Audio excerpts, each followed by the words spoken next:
ও এটাও বোঝা যায়, বিক্রিও করা যায়।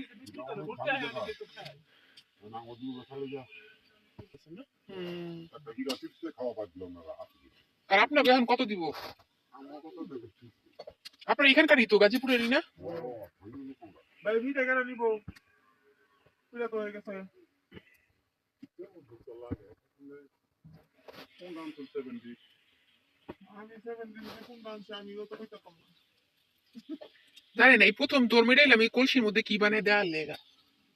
কলসির মধ্যে এই প্রথম দেখলাম বাবা পিঠা বানাইতে। দেখলাম যে না রেসোর্টে আর বিক্রি করে এটা পান। মানে কেউ নাই আনানোর মতো, দিলে আইনা দিব এরকম কেউ নাই।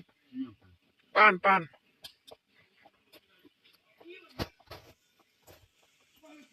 পরে আঙ্কেল আপনাদের কত দেয় একটা পিঠা বাবদ? এই এই চাল ডাল এগুলা কি ওরাই দেন, আপনি কিনা?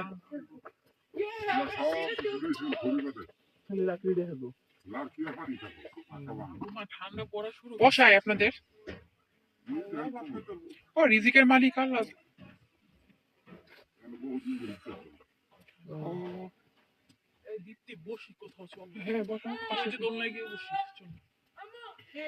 দাঁড়াও, নেক্সটে কি খাবে দাও না?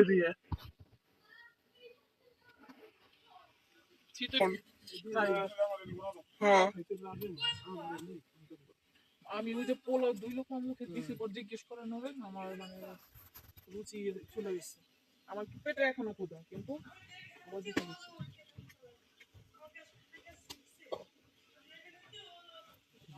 এই পিঠা নিয়ে কি ওইখানে রাখবে?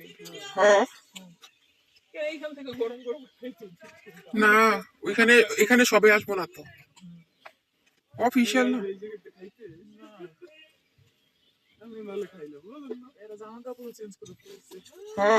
আমি তো জানি না যে এখানে সিস্টেম আছে, তাহলে আমার ছেলের জন্য দুইটা জামা এক্সট্রা আনতাম।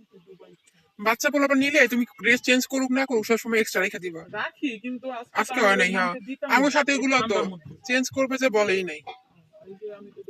আর চেঞ্জ করে এবার কি করুন ঠান্ডার দিন? এই দেখ, আমার সত্যি রিসোর্টটা ভালো লাগছে, আমার কাছে সত্যি ভালো লাগছে সবকিছুর মিক্স। আর এই যে বড় বড় যে রিসোর্ট গুলো ওইখানে এরকম গ্রাম কলসিতে তৈরি হচ্ছে ভাপা পিঠা।